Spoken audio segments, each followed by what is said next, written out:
Hello, welcome to Paul's Take. So the other day I was driving my car, minding my own business, and I see something I'd never seen before. And being a car guy, that caught my interest. I said, what is that car? It was very clear that it was a Nissan. And I was like, don't recognize that Nissan. It kind of like it was a SUV, it looked about the size of a Pathfinder, but I thought it looked bigger. It looked flatter. So as I got closer to it, I'm like, what's that new model they got? Some kind of funny looking station wagon or something. And then I got clear view of the name. It was a Pathfinder. Now Pathfinders are one of them, I'll say, iconic vehicles that I think about way back that I really loved. When it first came out, they had those really cool commercials about the Pathfinder going all off-roading, looking at paths, and it was really like legitly off-roading. And it has, I think it might even had a low gear. So it had like 31-inch tires, and it was really promoted to be a real off-roader. And it looked like it was legit. I mean, I've been in one before, never went off-roading in one, but it looked tough. It felt tough. It was a cool looking vehicle. So I always liked them. Had an Xterra once, and similar. I was saying, the Nissan is one of them iconic vehicles where the first generation was awesome, and then it got really weird. Like, okay, so the second generation was really terrible. It was like such a disappointment because the first one was so beloved. We loved it, and we're like, wow, I can't wait to see the next one. It'll just be better. And it was so lame looking. Forget the hard body. Now it was like I don't know. It was so bad. It was such a disappointment when I saw it. I remember I rushed to the dealership to go take a look, and it was horrible. I was so sad. Oh, yeah. That's when they must have listened to everybody, because then they beefed it up really good. So then the next generation, it got bigger. It was a lot bigger, but it was much beefier looking. And I would say it was as legit of an off-roader as the first one, but it was far better than the second generation. So that was nice. And then I might be missing some generations too, come to think of it. But anyways, and then another disappointing period of time after that tough-looking third generation. They went all minivan looking, and it was horrible. And actually, at the time, I was working at this company where we had road supervision vehicles, and we were getting some Pathfinders. This was right before they transitioned to the new one, and we were so excited to have that beefy, cool-looking, tough Pathfinder. Then we came in, we're like, what the hell is this crap? And it was the new one. We didn't know they were coming out. I wasn't really following the track at the time. And it was a new, lame, soccer mom SUV. It was so bad. It had a third row seat, which was good. It had a CVT transmission, which was horrible. They actually went back to the automatic transmission later, with the gears. With the first few generations, I think most of them had the CVT, and it was terrible. I broke one within the first 20,000 miles, and then they had another one. I had to drive it really, really very gingerly because I was afraid to break another CVT.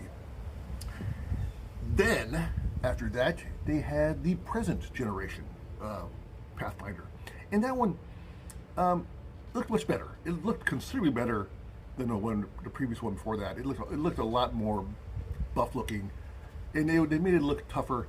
They try to say it's off-roady, but it's really not. It's an SUV, but at least it looked tough looking. So I'll give them credit for that. They improved it a lot. So when I saw this vehicle that I'd never seen before, it had Pathfinder on it, I was like, what kind of Pathfinder is that? They have the new Pathfinder, what they call it, Rock Creek. I guess that's their off-road version.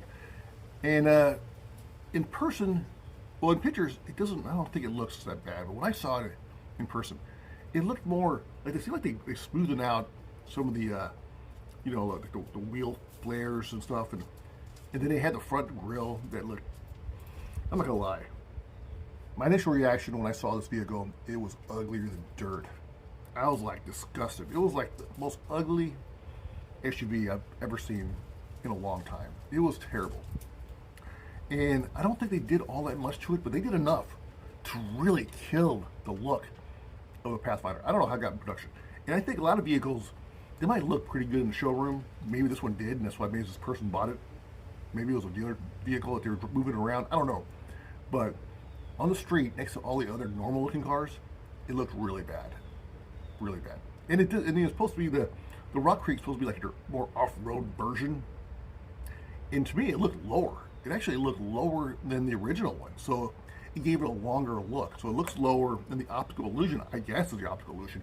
That it looked longer. So it didn't seem like it was a rock creek. It looked like it was a. It looked like a ugly elephant. No, it looked like an ugly, ugly, ugly car trying to drive. No, it looked like a baseball track. No, it looked like it would get stuck in a sandbox for kids. That's like really. I mean, if you had a sandbox for those little kid ones you buy at Home Depot or Walmart, and it drove into it, you would get stuck. That's how low and bad it looked. It did not look tough and mean by any means.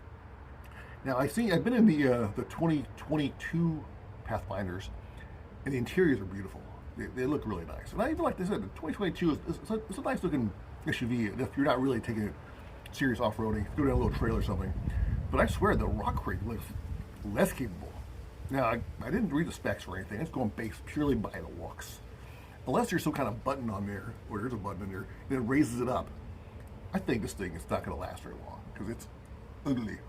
So I'm going to try to see one in like a closer view one in person. This one I just saw it driving by, and I was like, gross. So I'm going to try to race over to the dealership and try to get a look at a new one in person.